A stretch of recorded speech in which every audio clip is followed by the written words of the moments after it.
Boom. The slides. First time. So, Scott performed the first time. As Brandy, she was writing into summer camp and workforce development in the Foster. I didn't commit. Okay. Because I said, I don't know, they're pilots.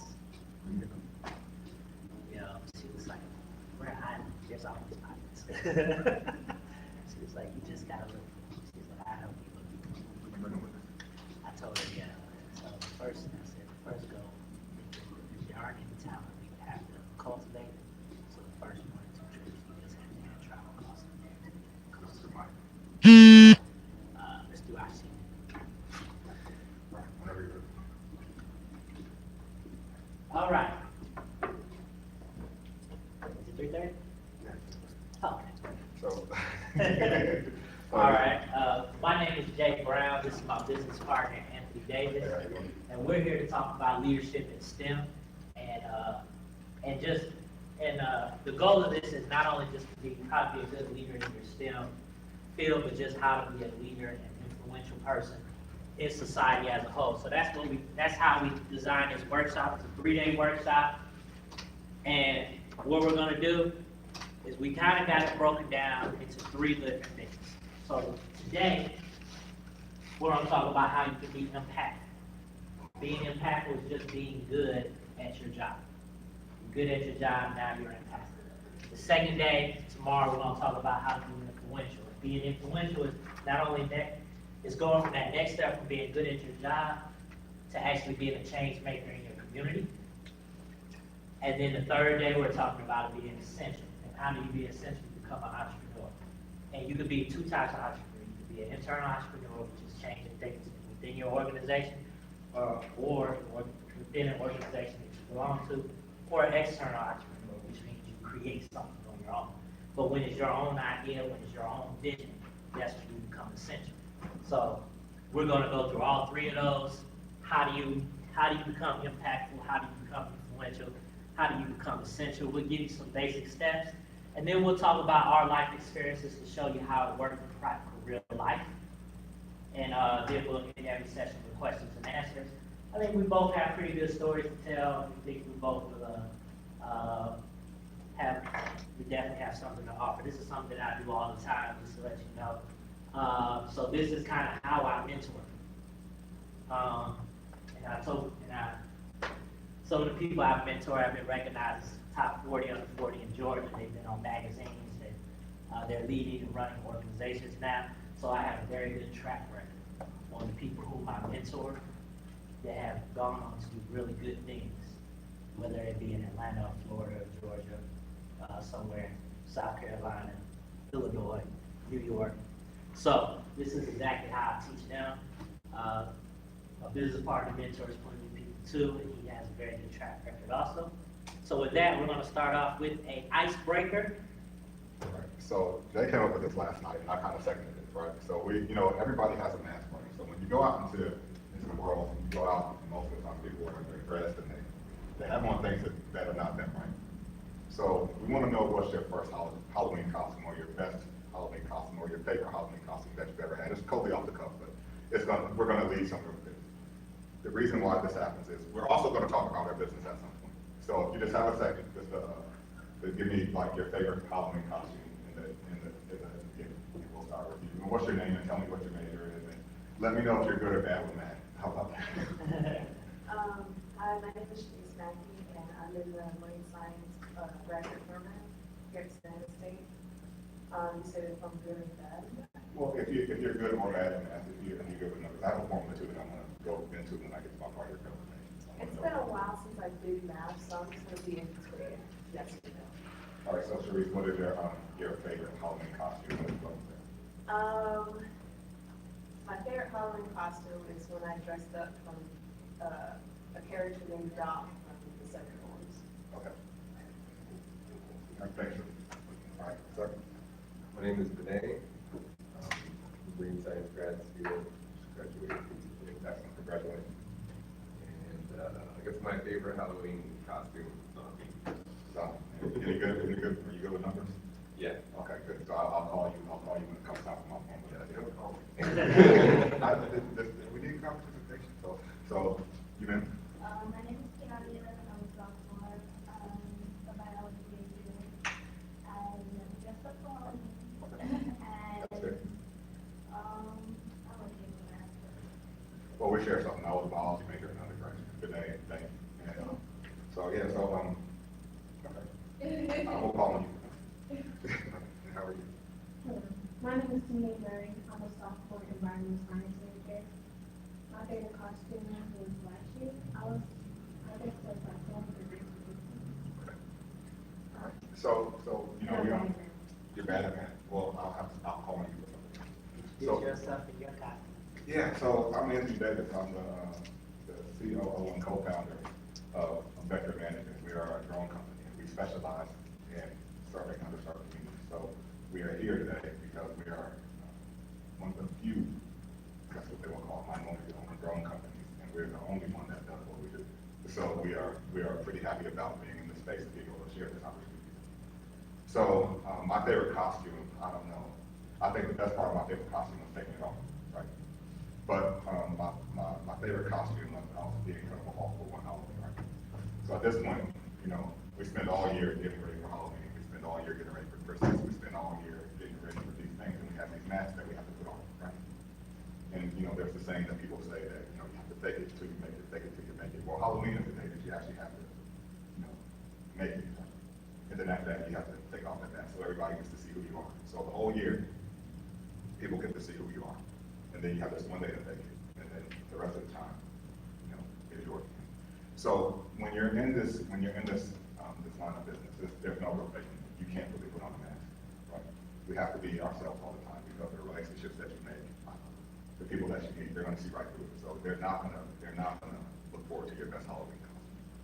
So with that, we'll just go into it and we'll just keep this as one of those components of our conversation that will be reoccurring. All right, so, day one, how to be impactful. We say how you be impactful, is you be good at your job. So the very first thing you do, and by the way, I want to say, the same things that make you popular in middle school, and in high school, and in college, participating in organizations and groups, being smart, talking to people, networking, that all continues when you move into the real world. You never graduate middle school. Just know that. I did a speech when I graduated from Cornell. That was one of the things, that was one of my things. We never leave middle school. So, you get into your first job after college, your first professional job, and I will tell you, in order to be impactful and be good at your job, there's three things that you really need to do. They're very simple. The first one is find an internal organization within the organization you work with. Let's say you all both work with the CDC. So and you're a laboratory, find the Black Laboratories Association within the CDC Black Laboratory Association. What that does, that allows you to network within your organization. That allows you to do leadership development within the organization. It allows you to show that you are actually interested in your career. You didn't just go to college and you come to work and things like that. So find you a great internal organization that's focused on your job. Next thing you want to do is you want to build your network outside of your job skill. Your success in life depends upon the network that you build. Your success in life depends upon the network that you build. You have to build a strong network. And when you build a strong network, good things will happen. And we'll show it through the course of the next couple of days how that strong network can make good things happen. As a matter of fact, through my network, I met a very important person who's helped us out a lot. And while I was up here on my call, I just closed on a contract in the Virgin Islands that's going to net us $200,000. It's based off our network. When that I did personally, that was great. It was somebody who said, I know this guy. I know this guy. I'm gonna link you up with this guy. And this woman happens to have several $100,000, she our way. We didn't really have to do a lot of work for it, we just were who we were. But we had did all the groundwork right here, the first 2 days. You have to do that groundwork. So next one is find you a great internal organization or group where you can do some social networking. The first one is building up the skills. The second one is just building up the social piece of it. So like say at the CDC, there's a golf club that goes out and golfs once a week. Just go out and golf with people. Get to meet them, get to know them, have some fun. You can have fun while doing it. So, join your internal group that's focused on your job. Join an internal group that's focused on socializing, getting to know people. The third one is find an external group that is focused on your job. We use Laboratories for America. That's going to be my example throughout the whole thing. So, Laboratories for America. And I'll kind of tell you that once I take my background a little bit further. And so now you're developing networks outside of your job, within your scope of your field.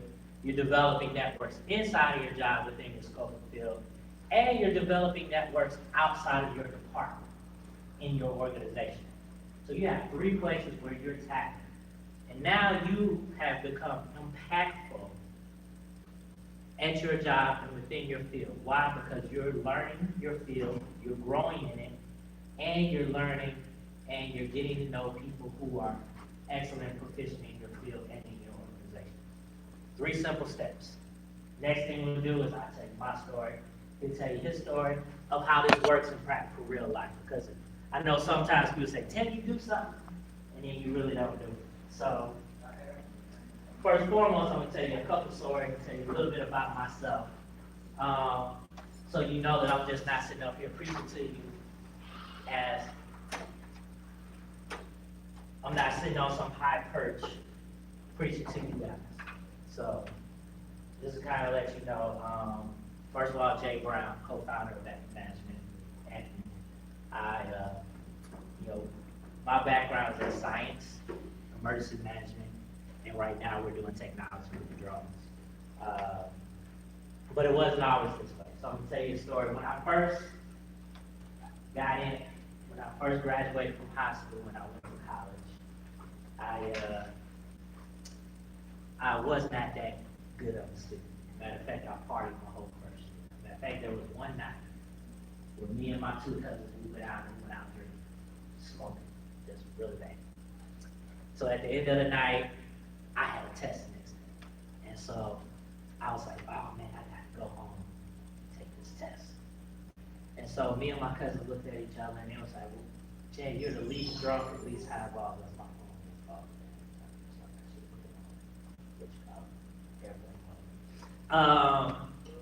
So I'm driving home. And I'm driving home in this busy road, and I know it's a 2-lane road, but I don't see 2 lanes. All I see is 1 lane. So I'm like, what is going on? So I'm driving real slow. Next thing you know, the police pull me over. So when they pulled me over, he says, you know why I stopped you, Mr. Brown? I said, no, I was driving within the speed limit. I wasn't driving crazy. He said, turn around, look at your car. So when I looked at my car, I was driving with the lights on. So he was like, Mr. Brown, I smell alcohol. You been drinking?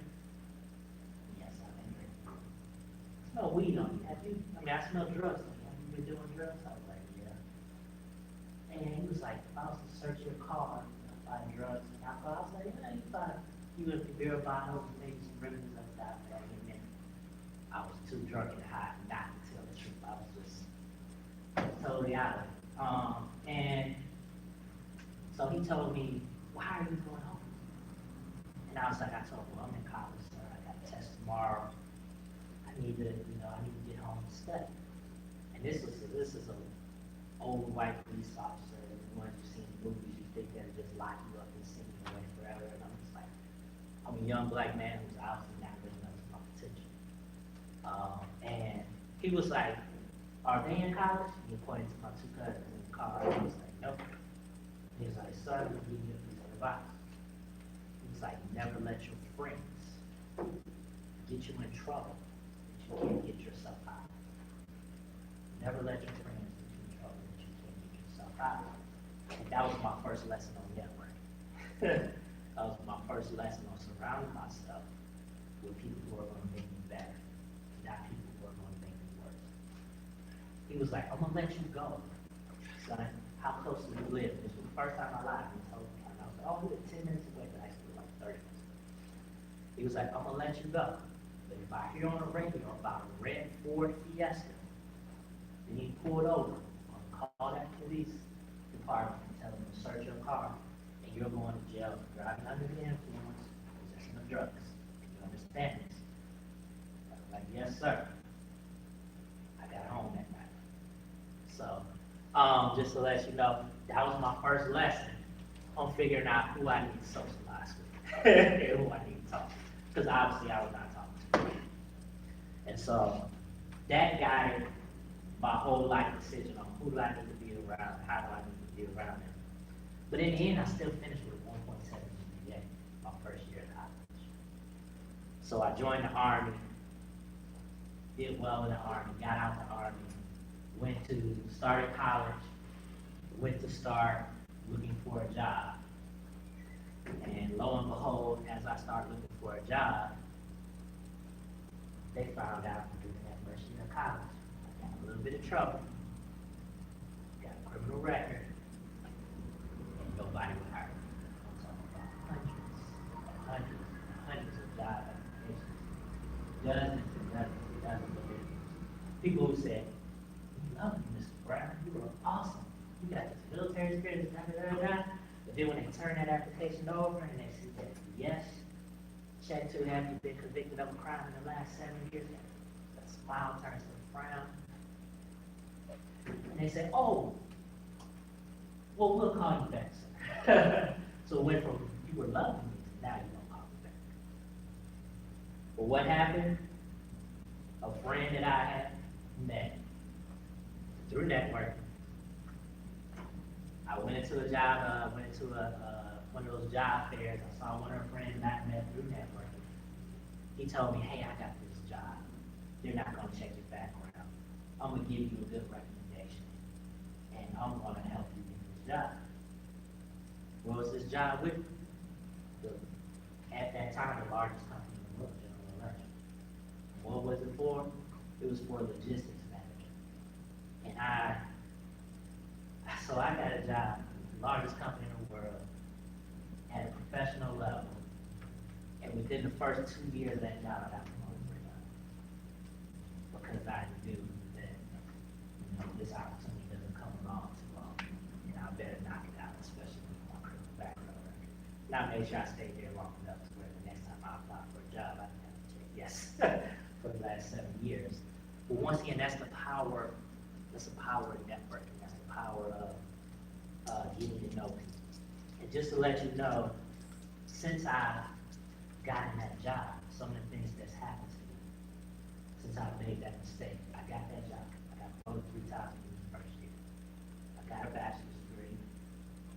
I got 2 master's degrees, one from Ivy League University. So I went from 1.7 GPA to graduating on the dean's of Ivy League University. I got recognized as one of the top 40 leaders under 40 in New York. I got recognized as one of the top 40 business leaders under 40 in the Atlanta area. I won the Urban League Rising Star Award. I've been admitted into a program called Leadership Atlanta, which I'll talk about tomorrow, which is basically Lead Atlanta, which is the younger professionals version, where they get young professionals together who they think will be leaders for the next generation. They put us all in a room together. They teach us leadership skills. They show us the problems of the city, show us the problems of the metro area, show us the problems of the country.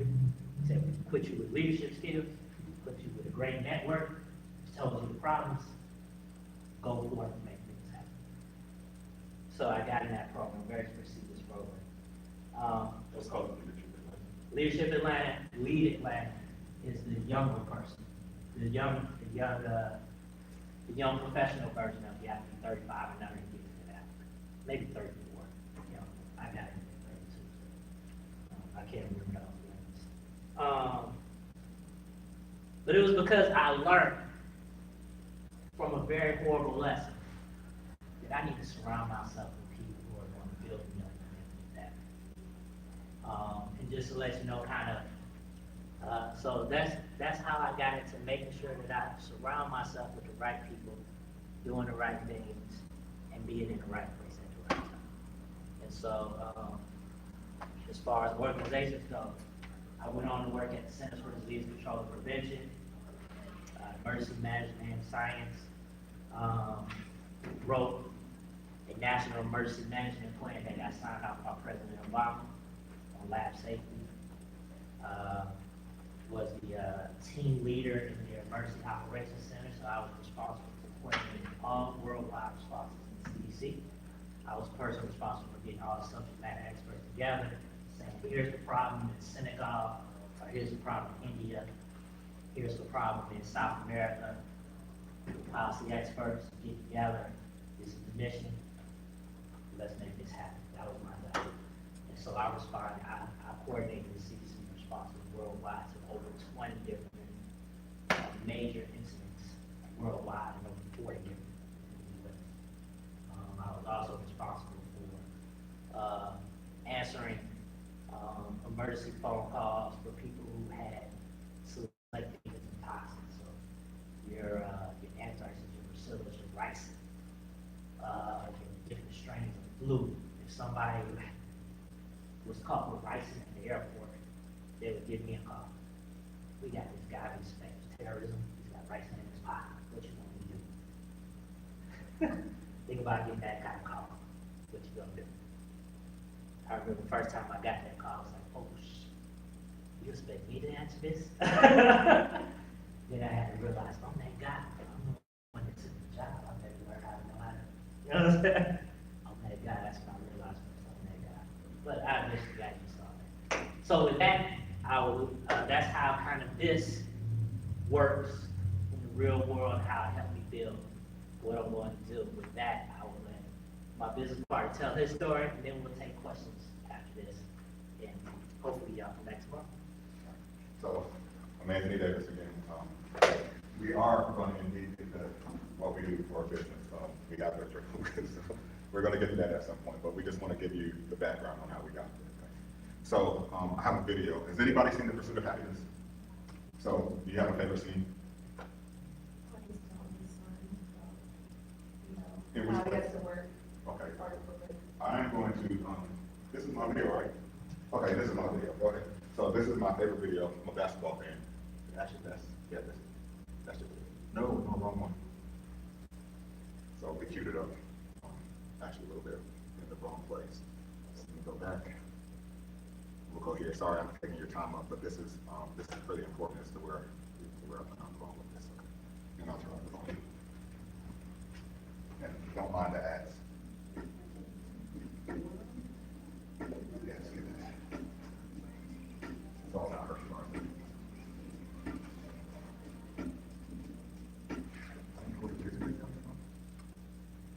All right, so pretty much, I'll just narrate, okay? So they're playing basketball, right? And I was gonna actually have the Dan come up and do it for me, but since, he's not moved, I'll just go ahead and do it. Just make it full screen, I got it. So pretty much, son makes a shot and he says, I'm gonna go pro. He's happy to make a shot, right? Father grabs the ball. He says, well, I'm not that good at basketball. I fall somewhere below average. So you will end up probably being in the same place, likely below average, right? At this point, the kid gets discouraged. Father realizes the error of his ways, and he gives him a bit of advice.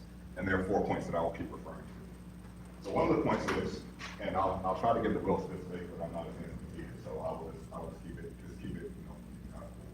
So don't ever let anybody tell you you can't do something like that. Number 2, you have to dream and protect your dreams, right? Number 3, if people cannot do something, they will tell you that you can't do it. Right? And number 4, if you want to do something, just do it. Just get started, right? So basically those go to 3 things that I've been by my life. Aptitude, action, and perception. 2 positive and 1 negative. Aptitude is your natural ability to do things. In the past, aptitude meant that it was based on perception. It means that were you skillful were you suited for, or were you fitted for what you're doing? Action is just the thing that I do. So last year around this time, Jay and I were working for someone else. And we said, hey, look, if this doesn't happen by this date, we need to do this. And by the date that it did not happen, we had already had our business formed and ready to go. We can pause that. And then perception. Again, aptitude is based on perception. You never want to live by what other people see you as. So again, the father said, I am not the best basketball player. And since you have my genetics, you might not very well be the best basketball player. Again, deflating his child's dreams right away. Well, in most of the environments that we come from, people's perceptions are true, right? But they're only true if you choose to accept them. So I've made a living off of ignoring perception. Hey, how are you doing? Good. So why am I here? All right, so I'm here by invitation, right? So I'm here because I had the time in my schedule. And I'm here because I wanted to share some of the things that have made me successful along the way. Not saying I'm a complete success, but saying that there are certain things that I've done along the way that I would hope to share and give you, easier lines of ways to do this. But also, this is a semi-informal mentoring session. So we're here for you. We accepted this because we wanted to be in this environment and give opportunities and information. In marine biology, we don't believe that's important. So, so we'll talk about that and how we can do that. But let me tell you about myself. I don't know who I am exactly, so I have to read it, okay? So let me tell you exactly who I am. I wrote this down. Got it. Always have a book. So I'm Anthony Davis. Hey, Jay, can you go to my slide? I'm Anthony Davis, and I'm the founder and chief operating officer of Vector Management.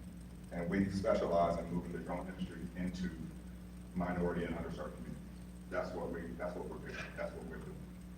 I was a founder of Arc Environmental Group.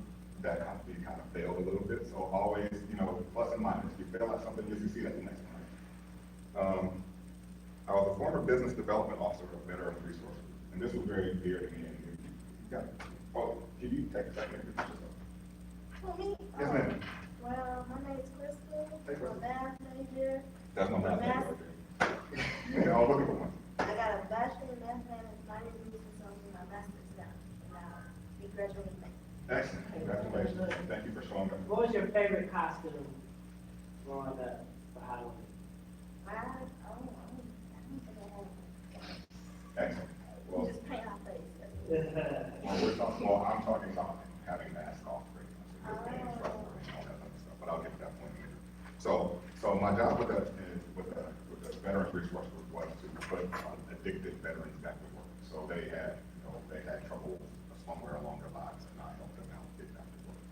And as a business development officer, I help build business relationships with people to help, employ people who are less employable. Like Jay, well, actually, I'm a former deputy director at the CDC Centers for Disease Control. I managed over 10 countries, and 10 countries, but specializing in Eastern Europe and Northern Africa. Was a deputy director for the Ebola outbreak during 2014. Pretty scary stuff, but then I got to spend a lot of time on vacation because the hotel was right on the beach. I'm also the owner of 2 master's degrees. I went to George Mason University for an MBA, and I went to another school somewhere along the line that awarded me a degree. I worked hard. I'm a former military officer. I'm a former academic and athletic scholarship holder at Virginia Union University. I'm a former all-state track athlete, and I'm also a son. I'm a brother, and uncle and a mentor. So the mentorship part of this is where we're going with that. So going back to pursuit of happiness, there's 4 things that actually I live by, 3 parts of this, and I will define these again. And I'm not reading, I'm just refreshing my memory, so bear with me. So again, don't let everybody tell you that you can't do anything. Protect your dreams with your life. People cannot do things themselves, so they'll put you in the same perception, and they'll make sure that perception fits you. And if you want something, just do it, right? We'll go back to aptitude. And so here, these slides didn't come out right, but so here we go. Runner's World. So Runner's World, this is the part of my story, and they're all circled, and as soon as the graphics come together, I'll be able to tie these pieces together. So Runner's World. As I mentioned, I was a track athlete in college, but in order to get to college, you have to be a track athlete in high school. That's unfortunate. Last year, there's supremely talented, and you can, just walk on and do whatever you gotta do. So, as a runner in high school, my first meet, I'd never run hurdles before. And my coach said, hey, you're gonna run hurdles, and, we don't have anybody else to be in the relay, so you're gonna run the 55-meter hurdle. So I ran the hurdles. And the first hurdle that I hit. The second hurdle I hit. The third hurdle I hit. The fourth hurdle, I hit it, and I don't know if there was a fifth hurdle, I just walked around. I just, walked straight to the finish line. I wanted to finish the race. So my determination helped me finish the race. Ego bruised, body scarred, right? So, I'm there in front of, I don't know how many other hundreds of kids who are running this big time prestigious meet. And I'm bruised and I'm scarred. My next race comes up is the 200 meters in the sprint. And I am the 200 meter person, and I'm running against the national champion. And it was Jerome Young at the time. This was a long time ago. I have gray hair in my beard, so I'm a little bit. But this was a long time ago, and he held like a few state records and everything like that. And I beat him in that race, but it was nothing that was major. But I beat him in that race, and it was just my determination. I was refusing to let what happened to me in the past dictate what was going to happen to me in the future. So I just, I put whatever I could to stop the bleeding on, and I just ran, and I ran hard, and ended up earning the track spot. So, Runner's World, that's my Runner's World story. Dr. Earl, so Runner's World is my thing of aptitude. It's about having the natural ability to get things accomplished, right? You want to have the natural ability to get things accomplished. That way you can avoid perception. So Dr. Earl was my honored biology teacher in high school. And Dr. Earl and I had a very, relationship that wasn't academic. He felt like I wasn't qualified to be in the honored biology class, and I felt like I was, and, we just didn't pay attention to each other. So it finally worked out to the point where my mother had to come to the course and talk to Dr. Earl about, where I was going. Should I graduate? Should I do this? And everything like that. And he specifically told my mother, and this was the first time I'd ever seen her cry. My mother's a tough person. The first time I'd ever seen her cry. She said, hey, my son would have finished your class and graduated. She said, your son doesn't have the aptitude to go to college, right? So the aptitude, again, in the archaic sense of the word, is perception, right? It's perception based. Again, my definition of aptitude is based on your skill set and your natural ability to do things. So, when we talk about, Runner's World and Dr. Earl and everything, you overcome a lot of things. I might be leaving some stuff out because I have this stuff written down, but it's not that important. It all comes down to it. As a result of Runner's World, my determination, and as a result of Dr. Earl's perception of me, I began to break records. And not breaking records in the exact sense, but every day that I wake up, I feel like it's a new record. So, if I wake up at 5 o'clock in the morning, that's a record for me because I'm not an early morning person. But everything that I do is better than the day before. So it's just like, it's the same mantra, just wake up and do something better than you did before. As one of our business mentors said, I think there's 84,000 seconds in a day, right? Well, you have, 1 second on top of 1 second. By the time you start thinking of something, the action is already taking place for one. You know what I mean? So before you start thinking about it, it's already completed. So just break records. Just be better than you were the second before. So here's my math formula thing.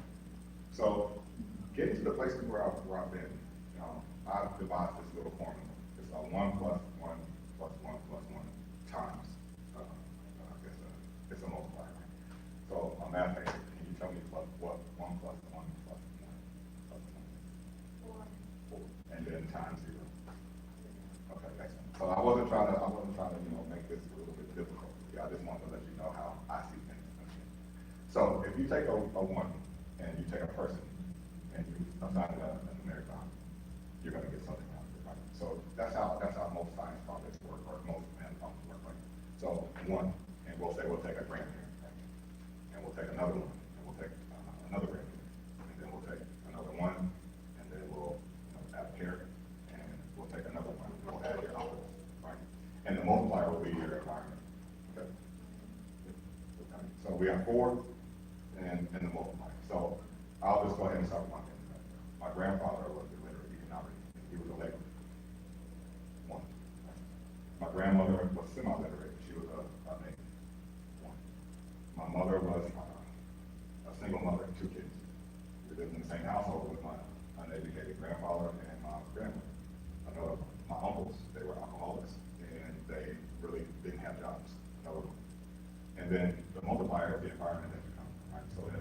the environment that I come from is not a great one. We live in Sumter, South Carolina. I'm from South Carolina. I'm from South Carolina. And, you know, everywhere you go, if there's not a girl, there's a race. So if I put my formula together, I have one plus one plus one plus one. Now, I'm doing pretty well on the high side of things. I got 4 points. But then when I multiply by zero, it comes down to zero. So when you look at this, zero leads you to nothing. So there's not really a big chance of you doing anything better than what you've done in the past. But there's always opportunities. You have believers, you have mentors, you have things, you have the ability to shed the perception. So, you know, shedding the perception of us has led us to the point where we can start this business and be valuable to other people, like Jay said. Third day is going to be how we can improve our value. But you first want to be valuable to yourself. You want to be valuable within the community. You want to be valuable on your job. So that was my little story about how I got to where I am today as the founder and chief operating officer of Vector Management, a drone company focuses on underserved. Thank you. I was saying, we had a couple other people, coming that kind of missed the intro / icebreaker. Yeah, so today we're talking about Halloween and masks, right? And so I'll get down to the bottom of this, why I asked you about the Halloween costume. It's about being trustworthy and being open. And if you're wearing a mask all the way up until Halloween, nobody really knows who you are. At some point, you have to take off your mask, right? So I need to know your name, I need to know your major, and I'd like to know what was your favorite Halloween costume. Okay. Kennedy Air went to school engineering. Okay. And my favorite one, I was Snow Black. Because my mom was Snow White things. I was Excellent. Okay, I got it. So how did that work out for you? So how did you feel after you had to take off your costume? really sad. I like the movie. Right. You're really sad, right? Why? Because people could see who you really were the day after, right? Very good. Okay, sir, what's your name? Justin Hampson. Nice to meet you, Justin. Major is civil engineering technology. Favorite Halloween costume, probably Jason, just because it was like kind of lazy when it comes to stuff like that, so I'll just throw on a hoodie and a mask. Jason was pretty lazy too. He never. Yeah, like I did that, I think, the last 3 Halloweens I did as a kid, I just went Jason. Okay, cool. Cool. So yeah, so it's my pleasure to meet everyone. And again, this is Jay Brown. He's my business partner. You know, we're trying our best not to bore you, and we are gonna get into what we do for a living now. So, but not today at this second. But Jay, whenever you're ready. Okay, so we'll kind of go through the next steps, and what I kind of want to do is maybe pick out some of you guys and kind of show you what we're talking about as far as going into the next step.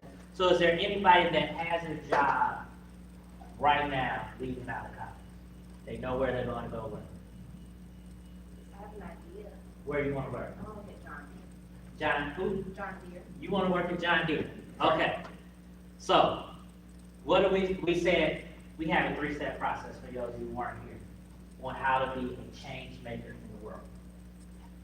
First one is to be impactful. How do you become impactful? You become impactful by being great at your occupation. How do you become great at your occupation? One, you learn how to do your job. You learn how to do it well. The second piece is you get connected within that occupation. 3 ways in which you can get connected in that occupation.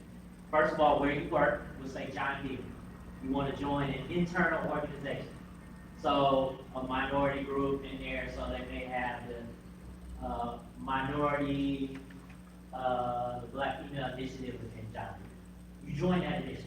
Now you're meeting people all up and down within that, within John Deere. And it's better to do it like within your, whatever your field is, so the Black women engineers of John Deere. You know what I'm saying? So now you're getting to know people who've been there for a lot of years, other people. So the next one is you want to join an actual socialization organization, social organization. So say John Deere has a group that goes to golfing every week. Find that group that goes golfing every week, and you go and you talk to them. Because what you're doing now is you're building relationships. What I said earlier before you guys came in is your success is almost totally reliant on the relationships in which you build. And I say that wholeheartedly. When you get in the world, you'll find that there are people that are not as smart as you, not as skilled as you, don't work as hard as you, but they got relationships. So they gonna get promoted. They're gonna get moved on, they're gonna get moved to this place and that place. You know, it's good to have both, smart, skilled, and have the relationships. And that's what I want you all to do, because when you're smart and you're skilled at your job, and you have relationships, now you're impactful. Now you're making a difference within your field. And then, also find an external organization. So with John Deere, there's farm equipment, so you may want to join the Farm Equipment Society of America, whatever, you know, that has people from John Deere, Crane, and all the other, you know, other people within that field. So now you're getting to know people within your organization. You're getting to know the people within your organization, and you're getting to know the people outside of your organization within your thing. So with me personally, I was an emergency manager with the CDC. So I joined the Minority Millennials organization within the CDC. So that got a chance to get me to know minorities in my age group at the CDC. In addition to that, I joined the travel group at the CDC. And so twice a year, there were a group of people that would travel, you know, different places. You know, they would do an international travel, and they would do a U.S. travel. So they go to Vegas, maybe like 30. And they go to wherever it is, or Mexico somewhere, and maybe 30 people. So now I'm getting to know people within the CDC. They're not necessarily in my job. And then as far as the external organization, I joined the Emergency Managers Association of Georgia and Emergency Managers Association of the United States. And that got me a chance to get to know people all over. And just to tell you some of the, how that has helped me out, I got asked to join my first corporate board a few months ago. It's a company that's working with fire departments and police departments and putting together new hydrogen, what's those things where they put the water on and they spray? What is it? Hydrants? Fire hydrants. They created new fire hydrants, and they're going to replace fire hydrants all across the U.S. $10 million company now, easily will be a $100 million company. They asked me to join their corporate board. I get equity in the company. I get to help make decisions on how that company moves.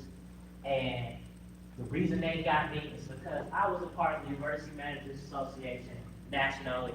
And not only did I become a part of it, I joined boards and I became a leader and I became a board member. Because it's not just about joining these organizations, it's about leading them also. So when I became the leader of the millennials at the CDC, now I'm still young in my career. I don't have supervisory or leadership experience in my job, right? But through that organization, I'm building leadership and supervisory experience on the nonprofit side, and people within the CDC higher up are seeing what I'm doing. So they're recognizing my work, they're recognizing what I'm doing, and now all of a sudden, when they think of the next promotion or that next higher grade, they say, oh man, you know what, I've been watching that Jay Brown do his thing with that minority group, I think he'd be perfect for this job. That's how you become impactful, that's how you move up in your organization. So with that, those are your next steps. I hope I've given you some good practical examples of how to do it and how to work it. And with that, we'll take questions, and after all the questions are done, we'll get ready for tomorrow. Hopefully you guys show up for tomorrow. Any questions for me or Anthony? Can you speak more about your time with the CDC and like how, I know you touched on it a little bit, I had to go talk to some students and handle some other stuff, but I know we have a lot of students that are interested in medical careers and, or either career, maybe not definitely within medicine, but they want to at least try that track out. And I've noticed both of you guys talked a lot about your track, so if you want to expound a little bit on that, sure. Excellent. Well, CDC is a public health organization, very STEM focused. Very focused on science, very focused on engineering, very focused on math. And how I got into the CDC was, and this is what I suggest all of you guys look at, if that's something you want to do, not only the CDC, but anywhere within HHS or state, is I got into a fellowship. So there are, what it is, fellowships are basically leadership development programs that they hire people straight out of college for. And so I got hired for what's called an Emerging Leaders Fellowship. About 4,000 people applied, and they hired about 41. So they're highly competitive. But once you get in there, you're considered one of the next top leaders of, federal government and of that field. And what they do is they give you specialized, not only training within your field, but also within leadership development. And so all 41 of us were in a cohort. And for 2 years, I got to work anywhere in the federal government as long as it had a healthcare, public health nexus or focus. So I got a chance to write a chapter in the book on diabetes and oral care in the African American community. I got a chance to work directly with the Secretary of Health and Human Services. I could travel with them, working on a initiative to help implement electronic healthcare records in 5 major cities in the Southeast United States: Atlanta, Miami, Nashville, Memphis, Jackson. Atlanta, Nashville, Memphis, and Jackson. I got a chance to work with the CDC Emergency Operations Center, working on worldwide responses. Did so well in that particular role while in that fellowship that they asked me to come back when that fellowship is over with, and become a supervisor within that organization. Worked with that organization for 2 years running emergency management programs, and then Vice President said, hey, we need somebody to create a national lab safety guideline for handling emergencies and emergency responses when it comes to the most dangerous substance in the world, they call it select agent toxins. So there are like 76 agents and toxins, viruses, germs that are so deadly that they can be used for various purposes or good purposes. And if you want to do any type of research on them, you have to register with the federal government, say what you're doing the research on, and we have to approve. Well, I wrote the national plan for how to handle those things in emergency situations, how the lab should run and operate, and if there was an earthquake or if there was ever mishandled, how that would be handled and ran. And so, had to shepherd that plan all the way up through to the White House to get it signed off by the president. With that, I kind of let him talk about his CDC. Yeah, my experience at CDC was a little bit different. I went to the Army and enlisted after college. I didn't know what I was going to do. My mom was like, hey, go teach, apply for federal school, go through this. I was like, I really don't know if I want to do any of this stuff. It doesn't make sense to me.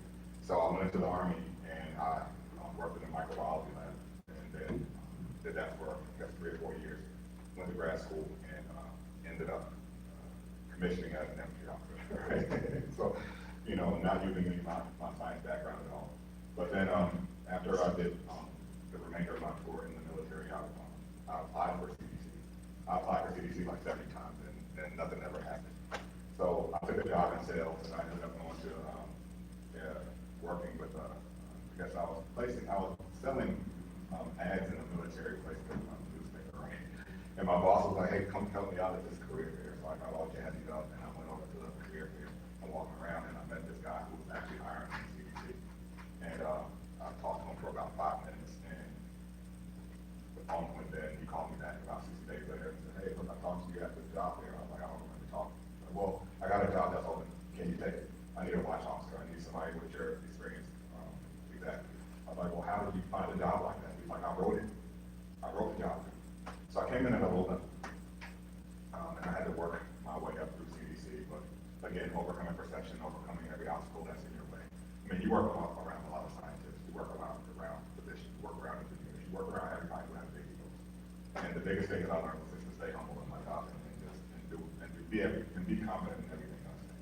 So you can't out-research a researcher, right? You know, I want to know more about you than you know about me. So when you're working at CDC, it's all about, you know, they're researchers. You'll meet the most highly educated people you'll ever meet in your life. I mean, the developer of the flu vaccine got a chance to work. But once I worked my way up, I started to manage different projects. I managed the exercise program, the national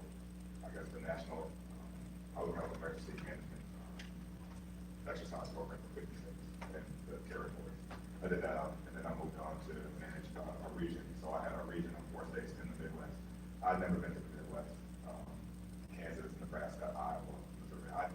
It's cold here. I don't like it. So I went there and I worked hard and I did what I was supposed to do. And then finally I was elected to be, I guess, a deputy director of the Ebola response in Africa. So I took that opportunity and I worked hard at it, tiresome. I mean, for the time that I was there, we worked 16 to 17 hour days. Like I said, the hotel was on a beach, but you really didn't get to see much of it. It was a vacation within a working vacation. So if you had a lot of work to do on the weekends, if you got a Sunday off, you can go to the beach and enjoy it. But you have to worry about not touching anybody or getting close to anybody because, you know, we're in an Ebola stricken. So after that, I was selected to be, again, I guess an in-country deputy director for 10 countries overseas. So Georgia, Kazakhstan, all the signs, Egypt, and I guess what they would consider all the Southwest Asia, that Southwest Asia point. So I managed that stuff and wrote a lot of grants, wrote a lot of programs, and then one day I got fed up. I was like, hey, I can't do this anymore. I'm tired of it. I want to do something else. So that sums up my career at CDC. I've moved around a lot because I'm anxious. I'm very baggy when it comes to sitting still. I don't like sitting still. I don't like waiting for things. I like being on top of everything. So I push forward. So that's some of my experience at CDC. Where did you work? What location? I worked at CDC Atlanta. And I'm almost. yeah, I was at the main end. I'm almost. CGH. I was in global health, and I was actually in OPHBR, which is the Office of Public Health Preparedness.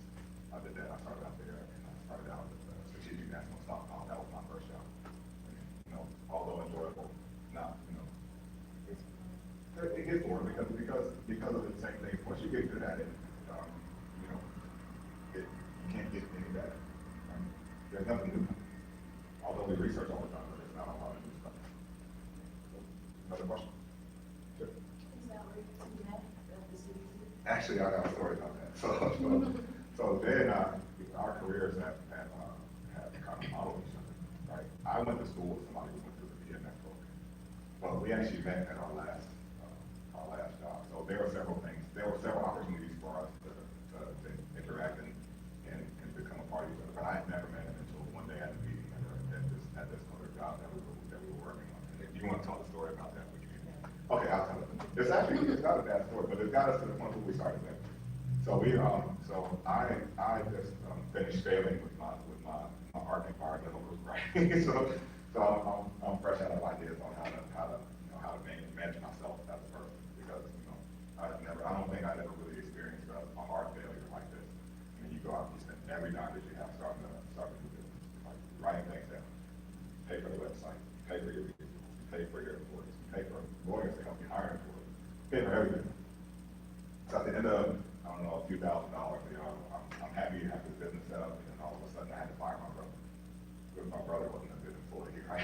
So we get to the point where you have to fire him, and then my business had to shut down. So in the meantime, I took this job as a business development officer for the Veterans Resource Group to help veterans who had issues with addiction, and people like myself who had mental issues after failing businesses, helping them get back to work.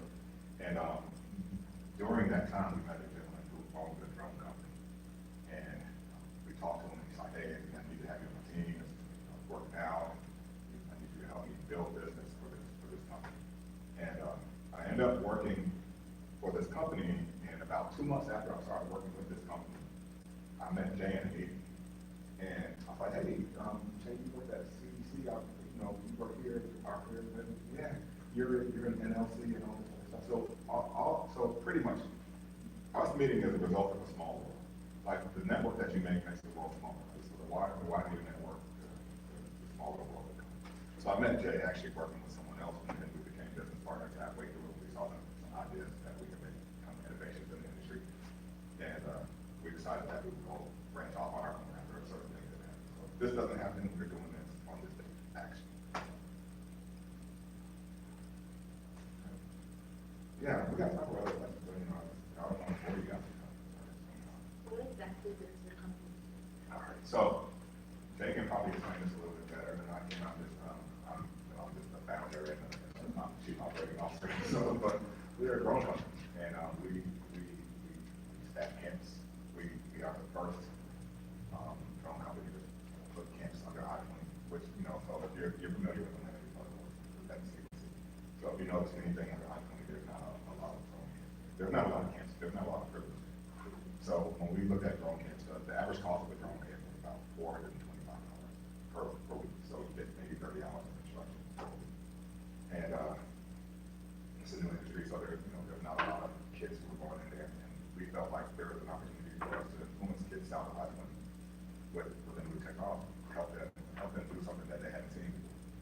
So last summer we did about 100 kids in a camp with the city of Atlanta to help them, grow their own program. We've been asked to come back, and now we have 4 camps. We're doing 1,500 kids. We're also doing work with the government in engineering, doing small business, innovation and research stuff, using our university contacts to help build drone technology. So we're working on things that will improve, drone technology for the world. We're working on some other things with, you mind if I mention them? So we're working on some things with international development. And it's just a matter of us using the resources that we have, using our connections, and making things go. So we are a drone company. We are not the people that you see out buying drones. We are, if you look at an analogy to us, John D. Rockefeller became the richest person in the world. And he became the richest person in the world based on his ability to manage oil, right? But John D. Rockefeller never touched a drop of oil. So he was able to put the refineries together, he was able to put the network together, he was able to put the contracts together to make everybody happy and work together. And that's how we see ourselves in the drone industry. We look at ourselves as staffing our group, we want to help build technology, we want to do things to make the industry better. We're not necessarily interested in flying and taking pictures, although we can. So the mission and vision of our company is to bring drone technology to the masses. We do that in 3 different ways. One, we do it through camps. Last year we had, as Anthony said, we had 100 students in the city of Atlanta. That went so well that the city of Atlanta gave us our own community center this year. We won 405 children in that. In addition to that, we have a school in DeKalb County, Atlanta area. We also we're partnering with Clayton County School District. I graduated from our high school. Was that? Okay, excellent. In addition to that, we'll also be working with a couple of private schools in Houston, Texas, and we'll be working with the YMCA in New York for their Black and Brown initiative. We are unapologetic about our mission. We believe that African Americans and Latinos and people of color are the last always to be a part of trends that are moving and that are growing. So this is a $5 billion industry now. It will be a $100+ billion industry, and we want to make sure that minorities who are traditionally left out of things are getting into this industry and getting in it at an early stage so they can get rich off of it. We want to build innovators, not just influencers. And what I mean by that is Snoop Dogg gets paid $5 million a year to do tweets and Instagrams for Instagram. Now, not for $5 million a year. I wish I could pay $5 million a year right now. But the creators of Instagram, 2 years after founding Instagram, sold the company for $1 billion. So in 2 years, they made $500 million. How many years would Snoop Dogg have to work to make what these guys made in 2 years? So we are focused on getting minorities on the innovation side, getting them in there at the ground floor, not only learning how to fly, but learning about the engineering, learning about the math, learning about the whole industry. And so we're unapologetic about our mission. That's our mission. And following that mission, we've been able to do a lot of good things. We have 2 billionaire sponsors who are really helping us out, putting us in the place that we really need to be. We got another one, it's the son of a billionaire, that's helping us out, putting us in a lot of places we need to be. We believe that we will be the largest tech camp company within the next 3 years in the United States because of the moves that we're making right now. And that's introducing young people, especially minorities, to the industry. But we're also teaching them entrepreneurship. Because you learn how to fly, we want you to be an entrepreneur, we want you to create, we want you to innovate. And so that's what our company is doing, building camps. We're also doing innovation ourselves. Both of us, as you heard, are emergency management, science background people. We got requests from DOD to help create a couple of new advances in drug technology. Yeah, we can talk about that. Arbitrary information, lessons for DOD, something like that. But we're developing those things. So that will help bring a lot of money into our organization. And we're also gonna work on, entertainment. So maybe creating, some, drone racing, use and things of that nature in the future. So, but that's something that we're thinking about in the future. But right now, we're focused on bringing drone technology to the masses through camps and through, some of the innovations that we're doing. Questions, comments? That actually led to my next one, because I was gonna ask about how you guys, planned on branching out from where you are now. And I was gonna ask if you had any connections to the Drone Racing League, and then I heard you mention about some of the camps. So, a big part of what our office does is try to assist undergrads, STEM majors with getting, summer jobs, internships, and fellowships. Actually, fellowships, something that I kind of didn't even consider, as an opportunity for undergrad. So, I know I'm coming with the question. Yeah, brother. But one, I wanted to know, well, about your connections with the Drone Racing League, which you said you had plans for that in the future, and what kind of opportunities would you have available for undergraduate students, students that are in college right now, this summer, or maybe throughout the rest of the semester, next semester? This summer, not much, because we're looking to get approvals through all of our federal, grants and stuff. Mhm. But we should have approval of everything around August, September timeframe. So we actually will be looking for students to help us with the innovation piece side of our business.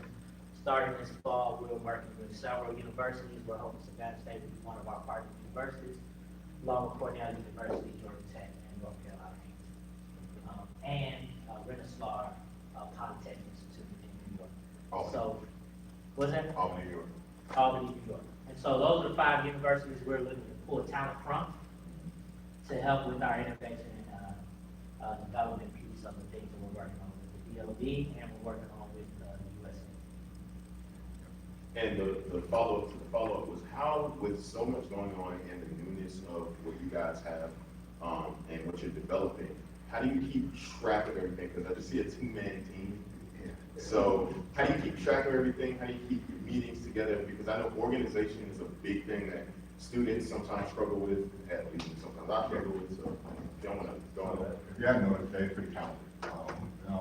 I wouldn't say I'm on the same level of talent, but I think together we're both very talented.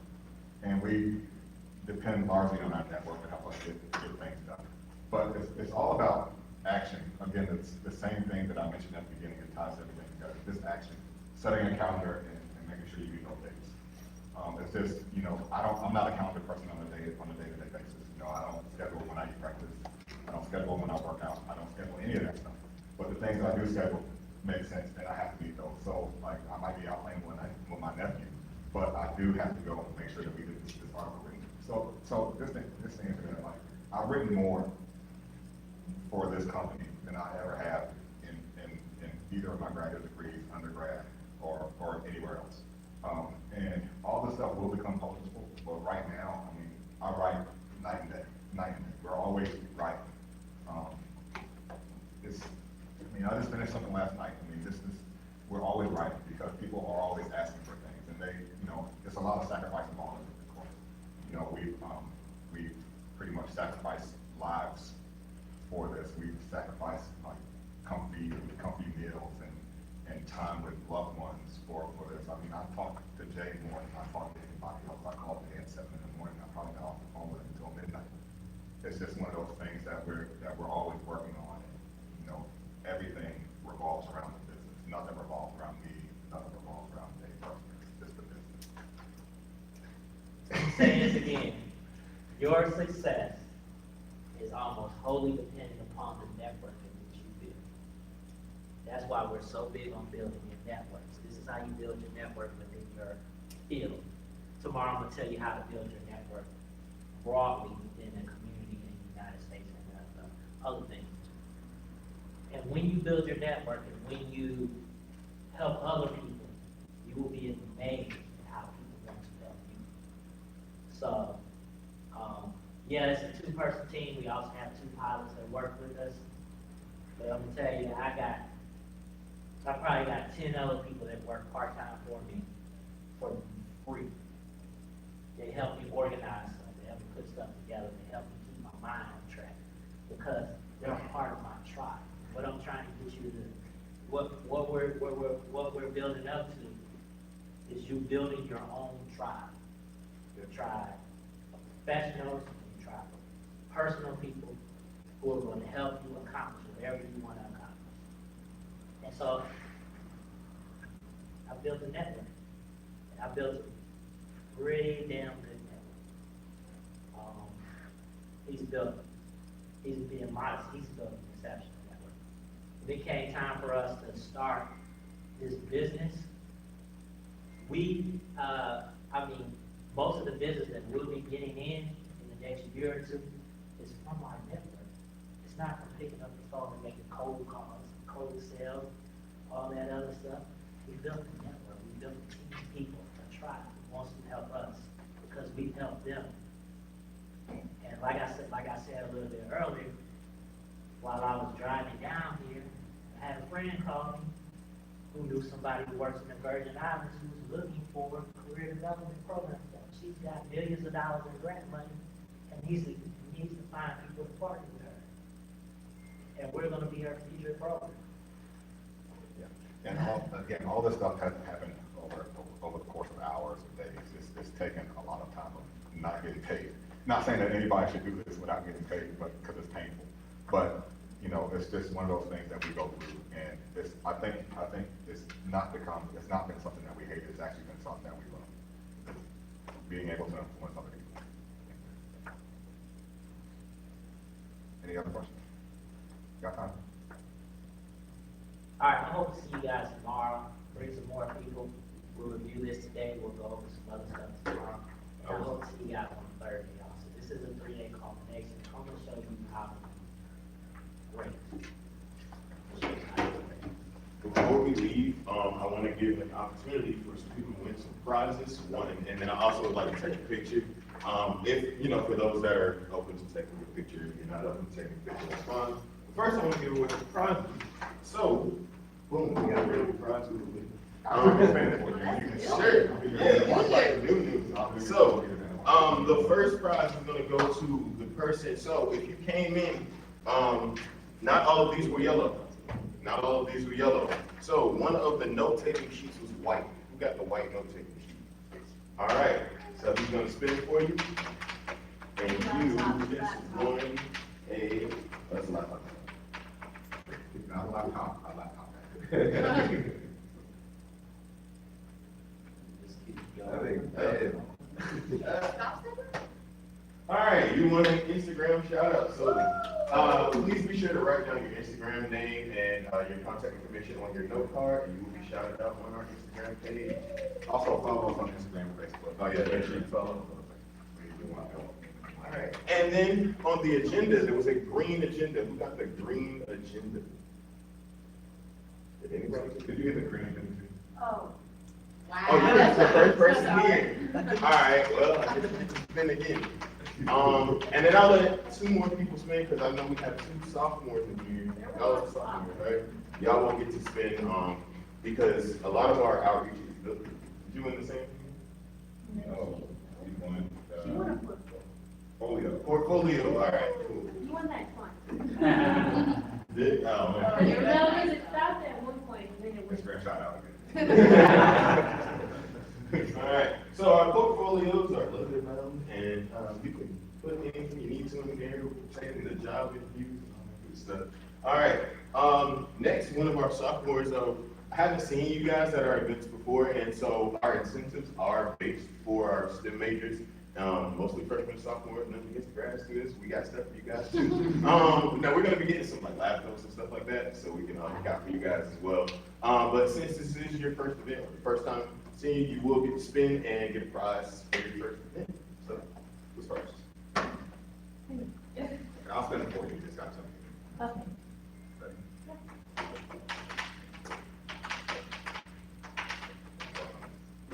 That extends way too easily. Yeah. It's a work in progress.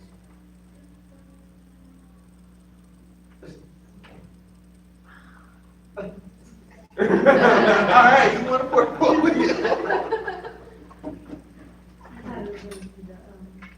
And while we're sending out that portfolio, some of you I know will be here tomorrow, some other people might be here tomorrow. But we're here to help you. We're not here just for 1 or 2 days, just to Christine and go about our business. Email us, we'll help you out, we'll help you get set up, we'll give you any type of guidance. So feel free to do that. Last spin for our sophomore, and be sure to check out those flyers on your desk about the event on Saturday. It's funny how long it took us to build that.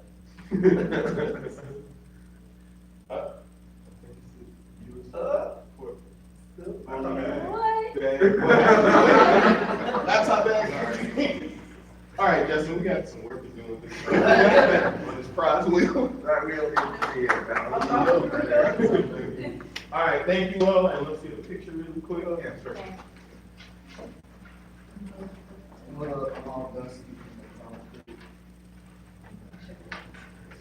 If anyone wants to pick up on their phone now, I'm good. Still get my son. Can you catch? Beamer, can you catch? No, don't throw it. I will drop it. I got a good case, it's fine. All right. You ready? Yeah, I trust right you. here. Fly in, we're gonna center it a little bit. Here. Yeah.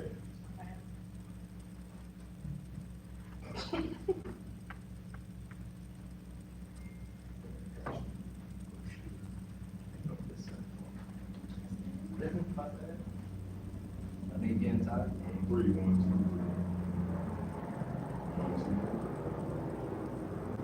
And let me get this. Hold on again. Thank you. Appreciate you guys. See you tomorrow. Bring more people.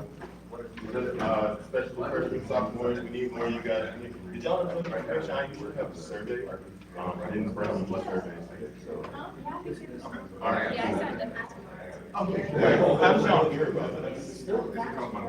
Yeah. Dr. Crab? Okay. Dr. Russians? Okay, yeah, bring some of your class, just because I know this is stuff that you're modeling. I know some people come to one and then come to me. I get a mic.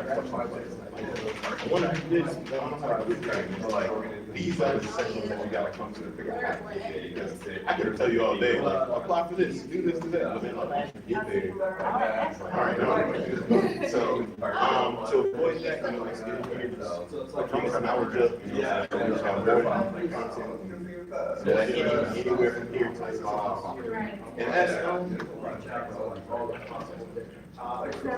sorry, ask her about the last quarter of the All right, cool. I just want somebody else to say. All right, thank y'all, and also on Saturday, I don't know if you saw that flyer, but we're doing cartoons and cereal. So make sure you sign up for that, look through the email, and sign up, look at the picture. Okay. Thank you. What was I gonna say? Thank you guys. There is road work, building, bridges, a whole lot. They can't grab this one of portfolios? Nah, you gotta win. Is this you now? Is what me now? All these little things? Oh, yeah.